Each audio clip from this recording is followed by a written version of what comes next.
Welcome to How to Cook That. I'm Reardon and you asked for it, so today we are making 10 best peanut butter recipes in 10 minutes. Let me know what 10 best you'd like to see next. And let's see if we can get this video to 15,000 likes. Firstly, we have 4 ingredient chopped chip peanut butter cookies. For this you'll need peanut butter, sugar, 1 egg and some roughly chopped chocolate. And I'll put all of the recipe quantities for these on the howtocookthat.net website and I'll link to that below. Place the peanut butter, sugar and egg into a bowl and mix it together until it is smooth. Add about 3/4 of that chocolate and mix it through. Now place ice cream scoops of cookie dough onto a tray, leaving some space in between them. Then, using your hand, flatten out each one and add the extra chopped chips on top so that each one looks like it's got a generous amount in it. Bake those in the oven until they just start to brown on the edges, and they'll be soft when you first take them out of the oven, but as they cool they will crisp up. Next we have peanut butter cheesecake bites. For the inside of these you'll need cream cheese, peanut butter and icing sugar. Mix those together on high speed until it is smooth and well combined. Then tip it into a square container. Now if you're making more of this, if you're doubling the recipe, then I suggest you still split it into smaller containers about this size so it makes it easier to cut. Flatten out the top and then use a knife to mark 9 squares. You're not cutting it here, you're just indenting the top as a bit of a guide. Now poke a popsicle stick into each one and then put that in the freezer for a couple of hours. Once it's frozen, pull it out of the container and cut along those guidelines that we drew to make the 9 portions. Then dip each one into melted chocolate, lift it up and tap your hand to let the excess chocolate drip off. Then before it sets, quickly dip it into the decoration of your choice and place it onto some baking paper to set. I'm just using some sprinkles, some peanuts and some chocolate sprinkles here. At number 3 we have peanut butter cups. Take some mini cupcake cases and put some chocolate into each one and then use a teaspoon to push it up the sides. And you can use compound chocolate for this, or if you use real chocolate with cocoa butter in it, make sure you temper it. For the filling, mix together some warmed peanut butter with some icing sugar and keep mixing it until it comes together and forms a ball like this. Add 2 teaspoons of mixture into each chocolate case and press it down. Then top each one with chocolate and just tap that on your hand to smooth out the top and then leave those to set. Once they're set, you can just peel off the cupcake case and you have a peanut butter cup. Yum, look at that peanut butter in the middle. Now for 2 ingredient peanut butter fudge. All you need for this is some peanut butter and some chocolate. I'm going to use some dark and some white. Add the chocolate to the peanut butter and melt it in the microwave for 30 seconds. Stir it really well to evenly distribute the heat and then microwave that for another 20 seconds and stir them again until all the chocolate is melted. Pour one of them into a tray and spread it out right to the corners, and then pour the other one over the top and use a fork to scoop down to the bottom and fold it over the top so you get like a marbled effect right through the fudge. Now this of course is not technically fudge, but it is a similar texture. Then put that in the fridge to set. Once it's firm, just slice it into squares. Now this is quite rich, so don't make them too big. At number 5, we have peanut butter and jelly twist. For this you'll need bread dough that has risen once, and I'll put the recipe for that on the howtocookthat.net website. You'll need peanut butter and jam or jelly.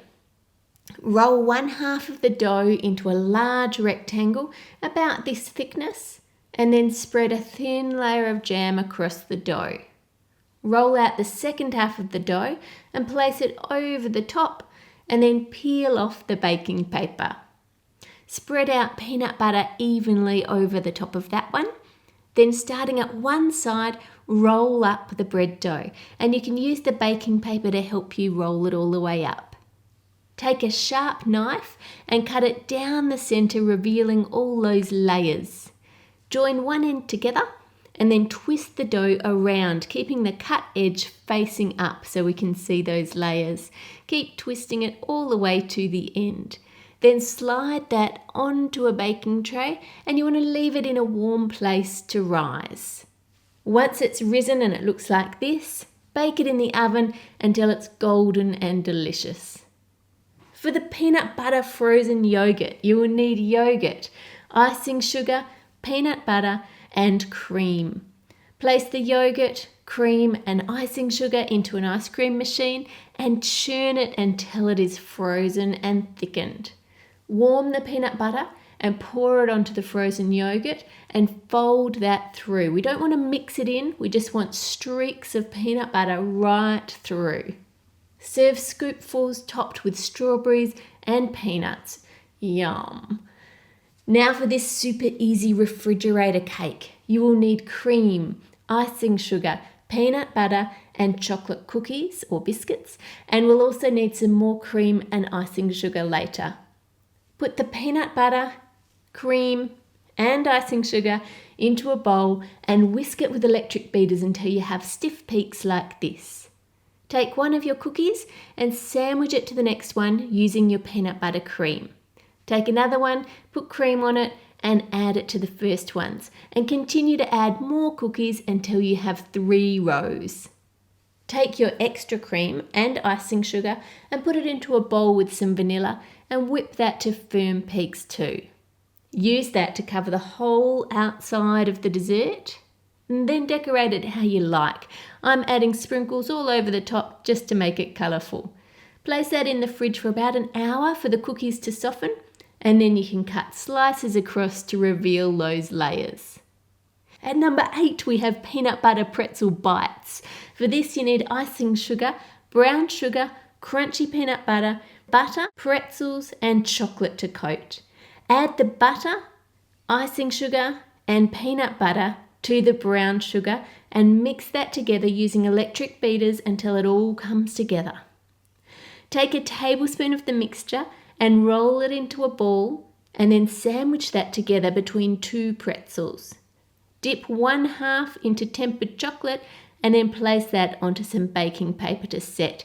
These have quite an intense peanut butter flavour, a bit like the peanut butter cups, so if you wanted a little less, you could decrease the peanut butter and increase the other ingredients there. At number 9, we have super easy peanut butter cupcakes. For this, you'll need 1 packet of vanilla cake mix, some warmed peanut butter, and some water. That's it. Add the water and the peanut butter to the cake mix and mix on high speed until it's smooth and it's airy. Place scoopfuls into each cupcake case and bake in the oven for around 10 minutes or until they spring back when you lightly press them. Once they're cooled, dip each cupcake into icing and decorate them how you like. I've put sprinkles on some and buttercream flowers on others, and there's a video on the How to Cook That channel that shows you how to make these flowers. And that gives you a moist, peanut butter flavoured cupcake. And next, my favourite, banana peanut butter mousse. To make this, you will need sugar, gelatin, peanut butter, and cream for the first part of the mousse, more cream to add to the mousse, cream for topping, and cream for the chocolate ganache. Firstly, add 2 tablespoons of cream to the gelatin and mix that through so the gelatin can absorb the liquid. Now place the sugar, cream, and peanut butter into a bowl and stir them together, and then heat that in the microwave to melt the peanut butter and to dissolve the sugar. Add the gelatin and stir that until it is melted. And you'll see that the peanut butter seems to be a little bit separate in the mixture. Don't worry, the gelatin will help make these combine together. Just take a whisk and give it a really good mix and then leave that to cool to room temperature. Add the smaller amount of cream to the chocolate and then heat that for 30 seconds in the microwave and then stir it until it is smooth. Once your peanut mixture is cooled to room temperature, whip the next bowl of cream to soft peaks and then gently fold it through the peanut mixture. In a glass, place 1 tablespoon of your ganache down the bottom, give it a little shake to smooth it, and then top that with 1/2 cup of your peanut mousse. Place that in the fridge to set, and then whip your remaining cream to soft peaks, And take a banana and slice it into some orange juice. The orange juice just stops the banana from going brown. You could use lemon juice here if you prefer. Arrange slices of banana on top of the mousse and then top that with whipped cream and, if you like, add a few peanuts on top. Subscribe to How to Cook That for more cakes, chocolates and desserts. Click here for the recipes, here for the 10 best Nutella recipes, and here for my YouTube channel. This 10 best was requested by Lenny, Denio, Lydia, Peyton, Minion Lover, Agnes, Jennabu 3883, Maheen, Christina, Misha, Masked Creator, Olivia, Mira, Emily, Anna, The Blender, Arsenal and Steffe. Let me know what 10 best you would like to see next. Make it a great week and I'll see you on Friday.